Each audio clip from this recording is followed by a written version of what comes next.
Welcome to 7 news Telugu బులెటిన్ల ముందుగా headlines. October 14 నుండి 20 తేదీ వరకు పల్లెల్లో పనులకు శ్రీకారం చుట్టిన డిప్యూటీ సీఎం పవన్ కళ్యాణ్.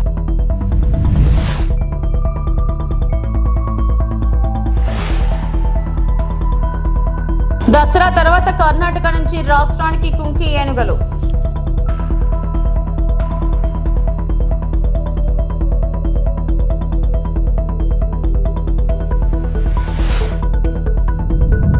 పూటకో మాట జగన్ కు అలవాటు, హోంమంత్రి Anitha మండిపాటు.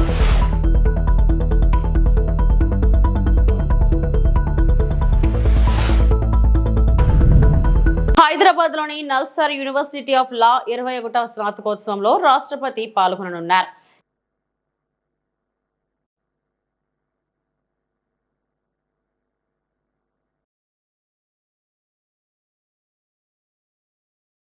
For the degree of Master of Laws LLM, to which I pray they may be admitted.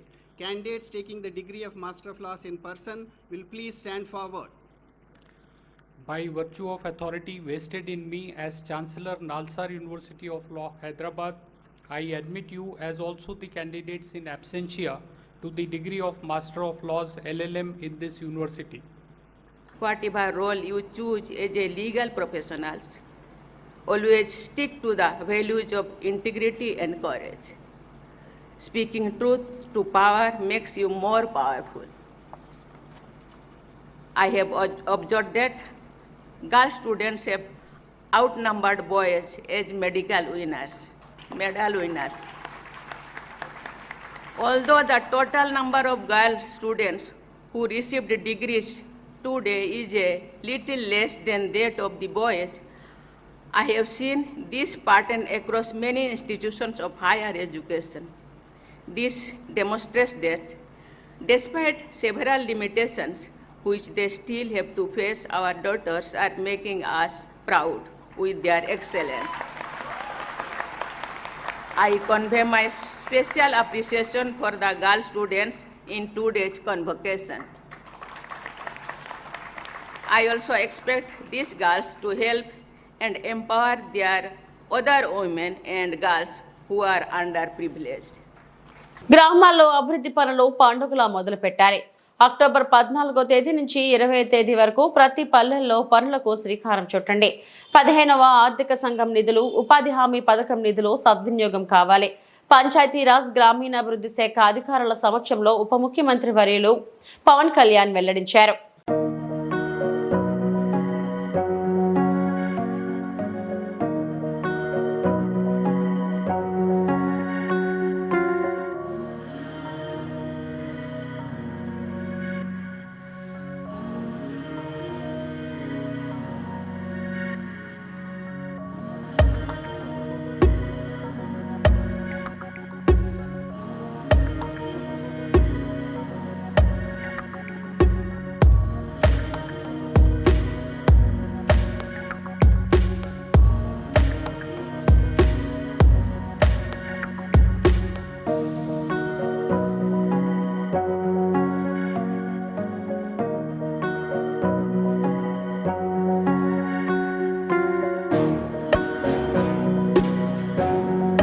పంట పొలాలను ధ్వంసం చేస్తున్న ఏనుగల గుంపును అడ్డుకునేందుకు కర్ణాటకకు చెందిన 4 కుంకి ఏనుగలు అడవుల సంరక్షణకు కర్ణాటక ప్రభుత్వం పెద్దపీట వేస్తుంది.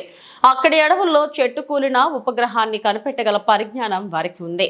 ఆంధ్రప్రదేశ్లో కూడా ఈ సాంకేతికతను ఉపయోగించాల్సిన అవసరం ఉంది. రాష్ట్రంలో చిత్తూరుతో పాటు మన్యం, విజయనగరం, శ్రీకాకుళం జిల్లాల్లో ఏనుగల సమస్య ఉంది. ఏనుగల గుంపులు పంటలను ధ్వంసం చేస్తున్నాయి. కొన్ని సందర్భాల్లో ప్రాణాలు కోల్పోతున్నారు. కర్ణాటకలో శిక్షణ పొందిన కుంకి ఏనుకలు, తాకిన ఏనుకలు గ్రామాలపైకి రాకుండా చూసేందుకు కృషి చేస్తున్నాయి. వారిని రాష్ట్రానికి పంపేందుకు కర్ణాటక ప్రభుత్వం అందిస్తున్న సహకారం ఎంతో ఉందని రాష్ట్ర ఉప ముఖ్యమంత్రి శ్రీ పవన్ కళ్యాణ్ స్పష్టం చేశారు. We agreed to establish an institutional mechanism through a memorandum of understanding for effective coordination and implementation of our shared objectives. The issue of human-elephant conflict remains a major concern, particularly in Chittoor district, where incidents of human deaths, crop loss and elephant deaths is regular or recurring. We have only one elephant camp at Naniyala, but our aging Kunki elephants are unable to manage the crisis. I would like to thank the Karnataka government for considering our request to provide additional Kunkis and training support to establish a new elephant camp. We enhance the sharing of information on elephant migration routes to effectively mitigate human-wildlife conflicts. The implementation of the advanced alert system will facilitate. Intermediate విద్యలో చేపట్టాల్సిన సంస్కరణలపై అధికారులతో సమీక్ష నిర్వహించాను. Private inter కళాశాలలు అనుసరిస్తున్న విధానాలు, ప్రభుత్వ inter కళాశాలల పనితీరును ఈ సందర్భంగా అధికారులు వివరించారు.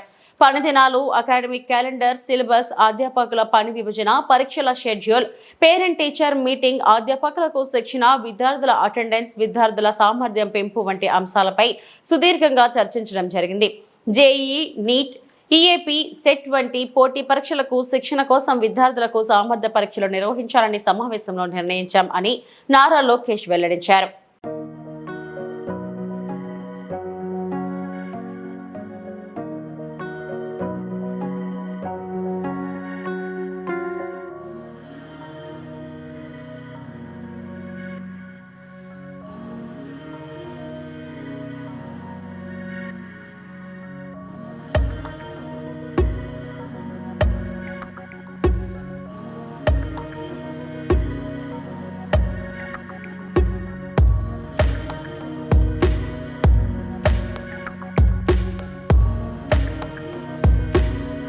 పూటకో మాట జగన్ కు బాగా అలవాటుగా మారిందని ఏపీ హోంమంత్రి అనిత విమర్శించారు.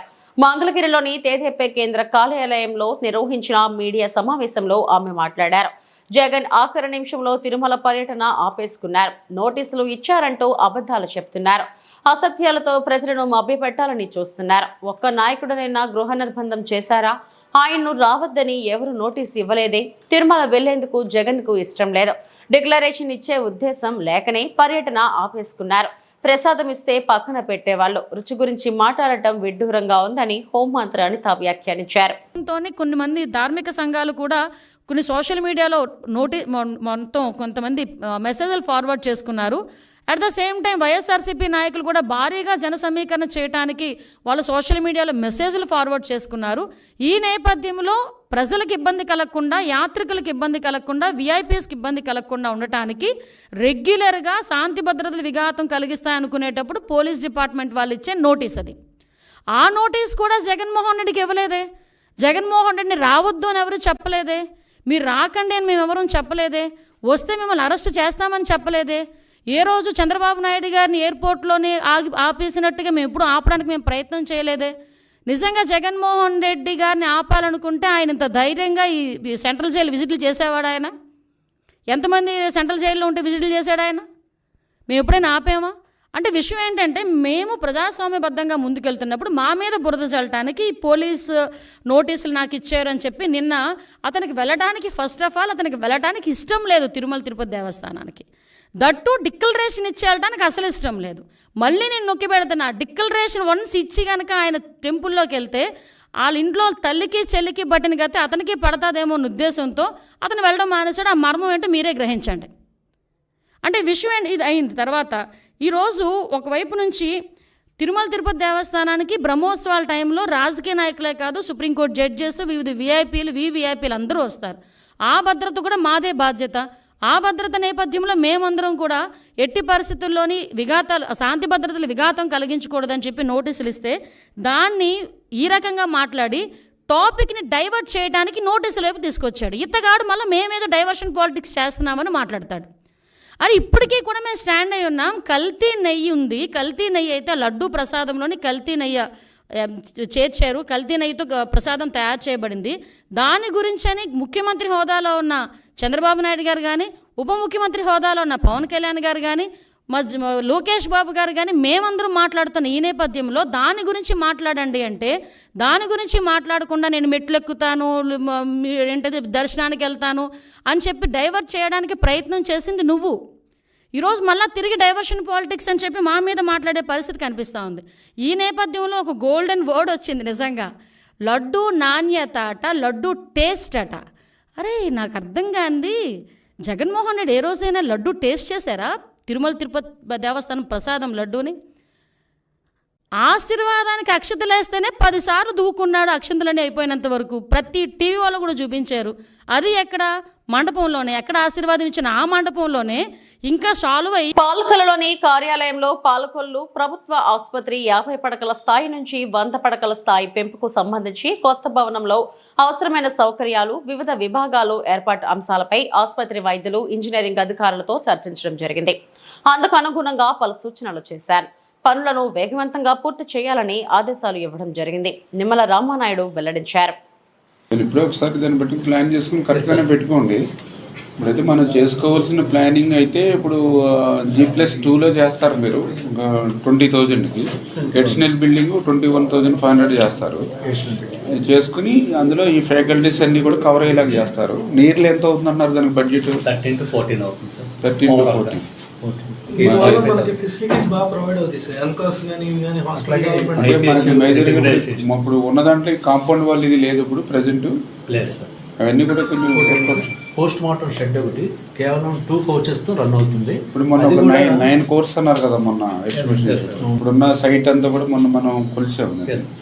దాన్ని కూడా మళ్ళీ మనం ఎవరైతే కన్సల్టెన్సీ పెట్టుకున్నాం చూసుకుని ఏ ఏరియాలో పెట్టాలి, మనకి మళ్ళీ లుక్కి ఇబ్బంది లేకుండా, నెక్స్ట్ వాస్తు కూడా ఇబ్బంది లేకుండా చూసుకోవాలి. బాక్స్ పోస్ట్ మార్టంగా అప్గ్రేడ్ చేస్తూ దీంట్లో భాగంగానే అది కూడా మేము చేస్తాం. నేను చేసేయండి ఒకసారి కరెక్ట్గా చూసుకుని చేసుకుని పెట్టండి.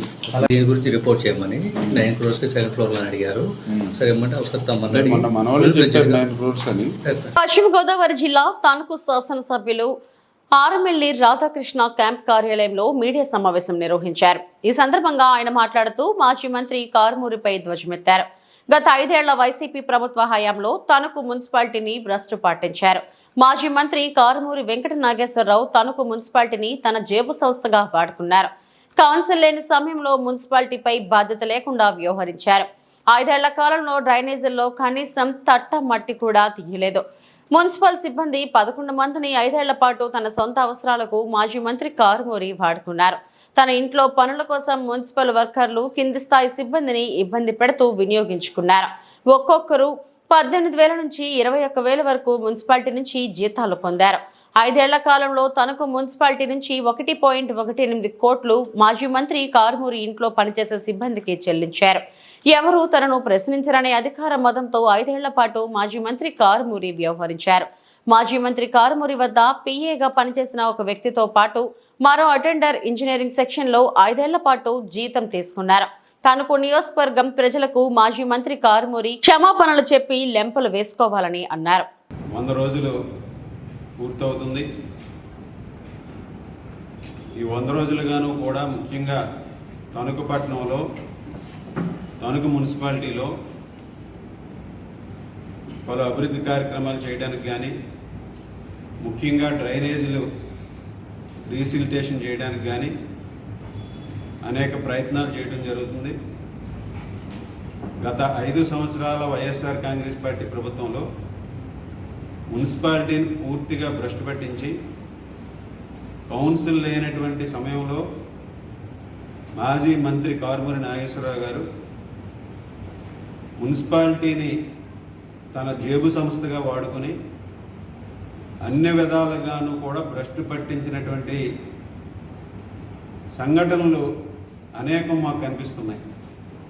ముఖ్యంగా ఆయన శాసనసభ్యునిగా, మంత్రిగా ఉండి కనీసం బాధ్యత లేకుండా శానిటేషన్ మీద కానీ, డీసిలిటేషన్ మీద కానీ దృష్టి పెట్టకుండా ఈరోజు మొత్తం భ్రష్టు పట్టించారు. డ్రైనేజ్ వ్యవస్థ అంతా కూడా చిన్నపాటి వర్షం వచ్చినా డ్రైనేజీలన్నీ కూడా మునిగిపోయే పరిస్థితి వస్తుంది. మేము వచ్చిన తర్వాత దాదాపు సగం వార్డుల్లో డీసిలిటేషన్ చేయడం జరిగింది.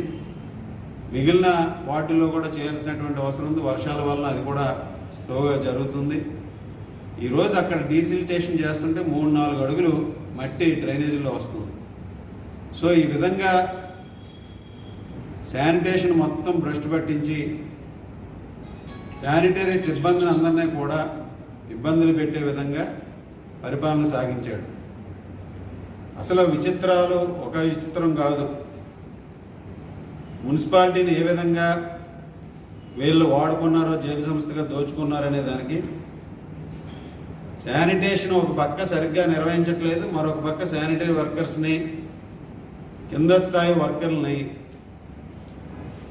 మాజీ మంత్రి కారుమూరి గారు ఆయన ఇంటిలో పనిచేయడానికి మున్సిపాలిటీ సిబ్బందిని అప్పనంగా వాడుకున్నటువంటి పరిస్థితి ఈరోజు కనిపిస్తుంది. 11 మంది మున్సిపల్ సిబ్బంది 5 సంవత్సరాల పాటు ఆయన ఇంటిలోనే పనిచేశారు. మస్తర్ మున్సిపాలిటీలో వేసుకోవటం పని మాజీ మంత్రి కారుమూరి ఇంటిలో. ఈ 11 మంది, 2 ఆయన ఆవులను మేపడానికి, 2 వంట చేయడానికి, 2 బట్టలు ఉతకడానికి, 2 వచ్చిన వాళ్ళకి కాఫీ టీలు అందించడానికి, ఈ విధంగా 11 మందిని ఆయన ఇంట్లో పెట్టుకుని మున్సిపాలిటీని దుర్మార్గంగా వాడుకున్నటువంటి వ్యక్తి కారుమూరి. వీళ్ళ జీతాలు చూస్తే 18,000 రూపాయల నుంచి 21,000 రూపాయలు ఒక్కొక్కరికి. అంటే ఒక్కొక్క ఎంప్లాయీ మీద కూడా 5 సంవత్సరాల్లో ఒక్కొక్క ఎంప్లాయీకి సంవత్సరానికి దాదాపు 10 లక్షల రూపాయలు వీళ్ళ శాలరీని మున్సిపాలిటీ. ప్రముఖ ఆరోగ్య సంరక్షణ సంస్థల్లో ఒకటైన ఎంజీఎం హెల్త్ కేర్ సేవలు వినియోగిస్తూ ఎంజీఎం 7 హిల్స్ హాస్పిటల్ గా సేవలు అందించినట్టు MGM health care director doctor Prashant Rajagopalan తెలిపారు. సిరిపురం స్థానిక హోటల్లో శుక్రవారం ఏర్పాటు చేసిన మీడియా సమావేశంలో రాజగోపాలన్తో పాటు wing commander CEO MK Bose సమక్షంలో నూతన లోగోను ఆవిష్కరించారు. ఈ సందర్భంగా వారు మాట్లాడుతూ డూయింగ్ మోర్ బెటర్ అనే నినాదంతో 7 హిల్స్ హాస్పిటల్ వారసత్వాన్ని కొనసాగించేందుకు ఎంజీఎం హెల్త్ కేర్ గా నామకరణం జరిగిందన్నారు. దశాబ్దాలుగా విశాఖలో సేవలందిస్తున్న 7 హిల్స్ సంస్థ స్ఫూర్తిని పాటిస్తూ ఎంజీఎం నైపుణ్యంతో అధునాతన చికిత్సలు, ఆధునిక వైద్య సాంకేతిక విధానంతో మెరుగుపరచడమే లక్ష్యంగా ముందుకు వెళ్తున్నామన్నారు. పునర్వ్యవస్థీకరించిన ఎంజీఎం 7 హిల్స్ అధునాతన క్రిటికల్ కేర్ యూనిట్లు, ఇంటెన్స్ కేర్ యూనిట్లతో పాటు మాడ్యులర్ ఆపరేషన్ థియేటర్లు కలిగి ఉన్నాయన్నారు. అలాగే 100 మందికి పైగా వైద్యులు, 700 మందికి ఆరోగ్య సంరక్షణ నిపుణులతో సేవలలో క్లిష్టమైన వైద్య పరిస్థితులను సైతం అధిగమించి సమగ్రమైన సంరక్షణ సేవలు అందిస్తుందని ఈ సందర్భంగా తెలిపారు. Who have joined us here today on the occasion of unveiling of the logo of MGM Healthcare 7 Hills. MGM Healthcare is a 6-year-old group from Chennai. We have 4 hospitals currently, and 7 Hills being the most recent one amongst the hospitals. We are extremely happy and proud to be here in the city of Vizag. It is special for us for 2 reasons. Firstly, because this is the first hospital of ours in the state of Andhra Pradesh, and will be the first among several hospitals that we have as a plan for the state of Andhra Pradesh. Second, and a special feeling about the takeover of 7 Hills is the fact that today, after having completed the takeover, we have close to 1,000 beds between all our hospitals, more than 300 senior consultants, and close to 4,000 employees. So I would like to take this moment to welcome the 1,000+ members of the 7 Hills family into MGM, which will now be MGM 7 Hills. Bharatiya Janata Party రాష్ట్ర కార్యదర్శి, assembly party convener Shri Kola Anand తన party కార్యాలయం నందు విలేకరుల సమావేశం ఉదయం 10 గంటలకు నిర్వహించారు. ఈ సమావేశంలో బీజేపీ రాష్ట్ర కార్యదర్శి కోలా ఆనంద్ మాట్లాడుతూ, తిరుమల లడ్డు ప్రసాదాలను అపవిత్రం చేసి తిరుమల పవిత్రతను దెబ్బతీసిన జగన్ రెడ్డి తిరుమల కొండకు వెళ్లి శ్రీవారిని దర్శించుకోవడానికి అతను అనర్హుడన్నారు.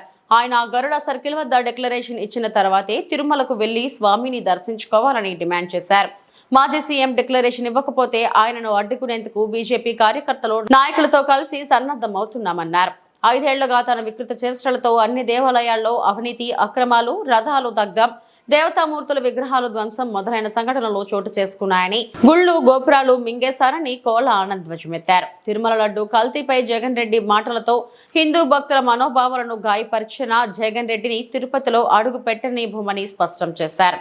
క్రైస్తవుడైన జగన్ రెడ్డి తిరుమల డిక్లరేషన్ లేకుంటే ఆయన్ను ఎట్టి పరిస్థితుల్లోనూ తిరుమలకు అనుమతించరని తెలియజేశారు. సర్వనాశనం చేశావు, వెంకన్న స్వామిని వదలలేదు నువ్వు. ఆయన కూడా భ్రష్టు పట్టించేశావు. ఈరోజు రోడ్లో వేసావు నువ్వే, ఎవరు వేయలేదు. కొంతమంది మాట్లాడతారు ఏమి కావాలనే దేవుణ్ణి పెట్టి రాజకీయం చేసేదానికి రేపు తెల్లారితే ఎన్నికలు ఉన్నాయి ఈ రాష్ట్రంలో. ఇంకెప్పుడో 4.25 సంవత్సరాలకి రాష్ట్రంలో ఎన్నికలు జరిగిపోతాయి. రేపు తెల్లారితే రాజకీయం చేసేదానికి ఏమైనా అవకాశం ఉందా? ఇప్పుడేమో అంత అర్జెంటుగా దేవుణ్ణి తీసుకొచ్చేసి రాజకీయాలు చేసేస్తే ఏమైపోతుంది? దొంగలు దొరికారు, తప్పు జరిగింది. తప్పుని ఎలా కప్పిపుచ్చుకుంటుంది మా కూటమి ప్రభుత్వం? ముఖ్యమంత్రి చంద్రబాబు నాయుడు గారు కావచ్చు, స్వయాన చంద్రబాబు నాయుడు గారే ఏదైతే కాంట్రాక్టులు ఉన్నారో గత వీళ్ళు ఇచ్చినటువంటి కాంట్రాక్టులు ఇది అవినీతి జరిగింది, తప్పు చేశారు. మనం ఒకటే లాజిక్, మీరందరూ కూడా దయచేసి మీడియా సోదరులు, రాష్ట్ర ప్రజలు, దేశ ప్రజలందరూ అర్థం చేసుకోండి. అయ్యా 320 రూపాయలకి ఎక్కడ నెయ్యి దొరుకుతుందో చెప్పండి. ఆవు నెయ్యి ఎలా దొరుకుతుంది? అసలు కర్ణాటక ప్రభుత్వం ఇస్తున్నటువంటి నందిని నెయ్యిని ఎవరు ఆఫ్ చేశారు? ఎందుకు ఆపారు? ఎన్నో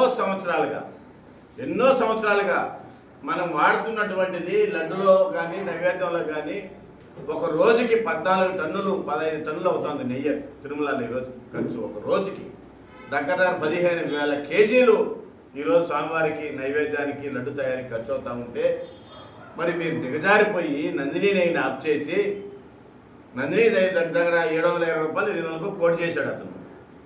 దాన్ని వదిలేసి 320 రూపాయలకి ఎక్కడి నుంచి నెయ్యి తేవాలి? మీరు ఎలా సప్లై చేస్తారు? ఇచ్చింది ఎవరు? గత చైర్మన్లు, గత ఈఓలు, జగన్మోహన్ రెడ్డి ఆదేశాలతో జరిగిందే తప్ప ఇది వేరేటిది కాదు. అతని మీదనో అతనికి జరిగినటువంటి అతను పరిపాలన చేసిన గత ప్రభుత్వాన్ని నిందలేయాల్సిన అవసరం మా ప్రభుత్వానికి, మా కూటమి ప్రభుత్వానికి లేదు. ఇది సత్యము. కేంద్రం మొత్తం కూడా దీని మీద ఆరా తీసింది, రిపోర్ట్ అంతా తెప్పించుకునింది. ఇది అసామాషి ఒక ఆంధ్ర రాష్ట్రానికో తిరుపతికి సంబంధించిన విషయం కాదు. ఇది దేశంలో ఉన్నటువంటి 140 కోట్ల మంది, అదే రకంగా ప్రపంచంలో ఉన్నటువంటి జనాభా అంతా కూడా ఈ భారతదేశం వైపు, మన కలియుగ వెంకటేశ్వర వైపు చూస్తున్నారు. ఎవరు కుల మతాలు అతీతంగా దర్శనం చేసుకుంటున్నారు. వెంకటేశ్వర స్వామి సన్నిధికి సిక్కులు వస్తున్నారు, బౌద్ధులు వస్తున్నారు, అదేవిధంగా క్రిస్టియన్స్ వస్తున్నారు, ముస్లిమ్స్ వస్తున్నారు, అందరూ వెళ్తున్నారు. మరి ఎందుకు డిక్లరేషన్ ఏమో నువ్వు? నీ అహంకారం ఏంటి? నీ పద్ధతి ఏంటి? ఎందుకు ఇవ్వవు నువ్వు? నియంత పాలన జరిగిపోయింది. నువ్వు శుద్ధమైనడు అయితే, నీతినడు అయితే, నిజాతిపరుడు అయితే, నీకు ఏమాత్రం వెంకటేశ్వర స్వామి మీద గౌరవం ఉంటే, భక్తి ఉంటే నువ్వు డిక్లరేషన్ ఇచ్చిపోతావు. ఇవి ఇప్పటి వరకు నా బులెటిన్ అప్డేట్స్. మరిన్ని వార్తా విశేషాల కోసం చూస్తూనే ఉండండి. నమస్తే.